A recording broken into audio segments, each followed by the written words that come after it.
देवघर के सोनाराय ठारी प्रखंड में इंडिया महागठबंधन घटक दलों की बैठक हुई, जिसमें सभी दलों के पदाधिकारी और कृषि मंत्री बादल पत्रलेख, कांग्रेस प्रत्याशी प्रदीप यादव, भूतनाथ यादव, कांग्रेस जिला अध्यक्ष उदय प्रकाश, मीडिया प्रभारी दिनेश मंडल, छामोमो संयुक्त सचिव सूरज झा बड़ी संख्या में इस बैठक में बाकी लोग भी शामिल हुए।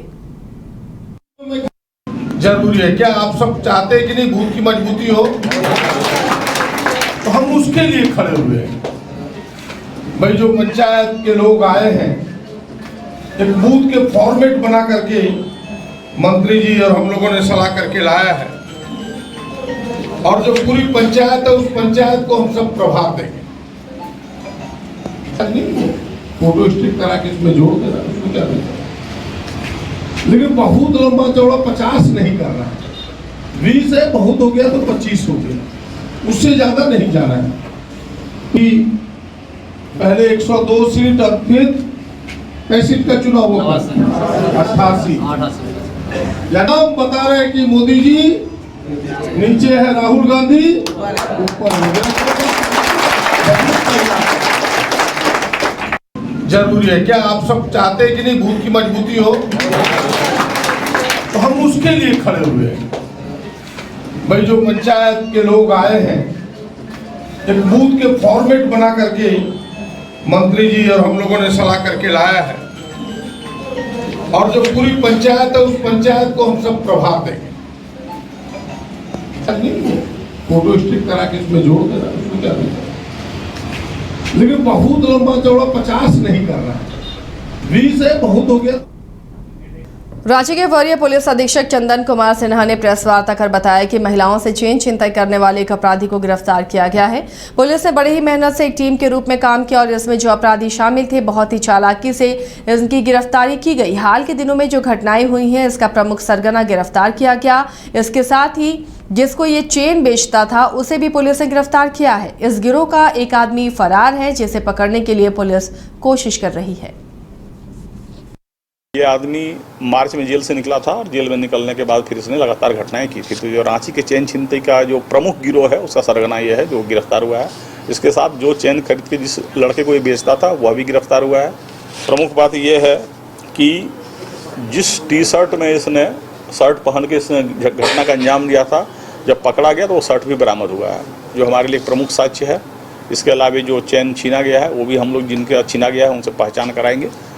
तो और साथ ही ये चोरी के बाइक के साथ जो जिस बाइक का यूज करता था वो चोरी का था, वो बाइक भी बरामद हुआ है। तो हम लोग इसे जेल भेज रहे हैं, ये महत्वपूर्ण उपलब्धि है हम लोग। ये आदमी मार्च में जेल से निकला था और जेल में निकलने के बाद फिर इसने लगातार घटनाएं की थी। तो जो रांची के चेन छिनतई का जो प्रमुख गिरोह है, उसका सरगना ये है जो गिरफ्तार हुआ है। इसके साथ जो चेन खरीद के जिस लड़के को ये बेचता था वह भी गिरफ्तार हुआ है। प्रमुख बात ये है कि जिस टी शर्ट में इसने शर्ट पहन के इसने घटना का अंजाम दिया था, जब पकड़ा गया तो वो शर्ट भी बरामद हुआ है, जो हमारे लिए एक प्रमुख साक्ष्य है। इसके अलावा जो चेन छीना गया है वो भी हम लोग जिनके छीना गया है उनसे पहचान कराएंगे।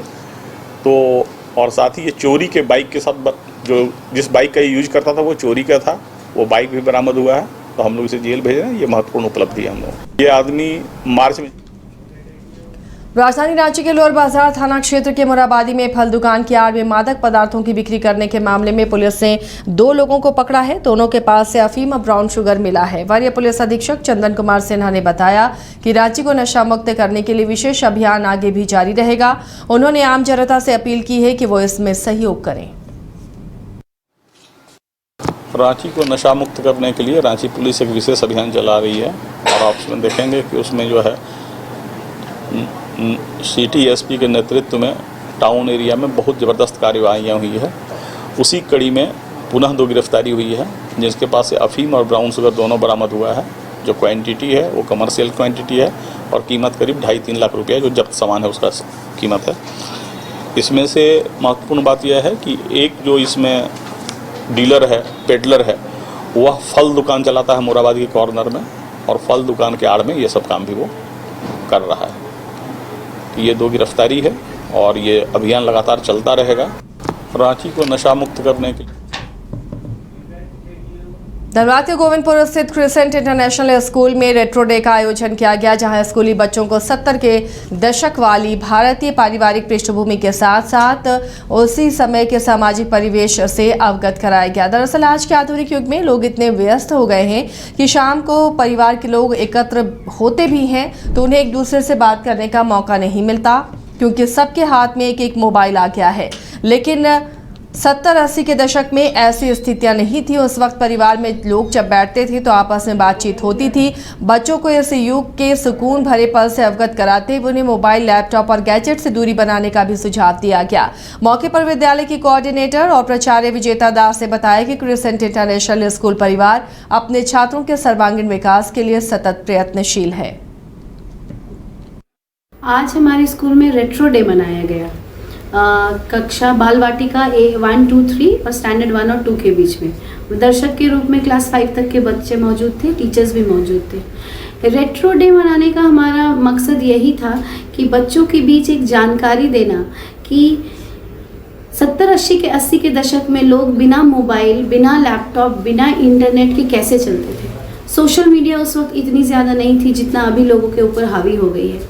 उस ज़माने में लोग कैसे जी रहे थे, कैसे खुशहाल ज़िंदगी जी रहे थे, अगर मैं कहूँ तो उस चीज़ को इंट्रोड्यूस करने के लिए हमने ये बच्चों के बीच में रेट्रो डे मनाया। क्या फ़ायदा होगा बच्चों को इससे? बच्चों में फ़ायदा ये होगा सर, अभी अगर हम देखें तो हर परिवार में आप देखिए, परिवार के लोग शाम में बैठते ज़रूर हैं एक साथ, लेकिन किसी के बीच बातचीत नहीं होती है, क्योंकि सबके बीच दीवार बढ़कर खड़ी है हमारी ये मोबाइल फ़ोन। बिल्कुल एक दूसरे के साथ हैं, लेकिन एक दूसरे की प्रॉब्लम्स क्या हैं, एक दूसरे से बातचीत करना। एक ही घर में एक इंसान बहुत। मुजफ्फरपुर जिला अंतर्गत बीबीगंज में साजिश के तहत अधिवक्ता और अपर लोक अभियोजक अमिताभ कुमार गुप्ता की जमीन पर कब्जा करने के आरोप में पूर्व विधायक विजय शुक्ला और मुन्ना शुक्ला की अग्रिम जमानत अर्जी एडीजी 5 आलोक कुमार पांडे ने खारिज कर दी है। जमानत के लिए पूर्व विधायक हाईकोर्ट जा सकते हैं। विजय कुमार शुक्ला और मुन्ना शुक्ला एक दबंग बाहुबली के रूप में जाने जाते हैं।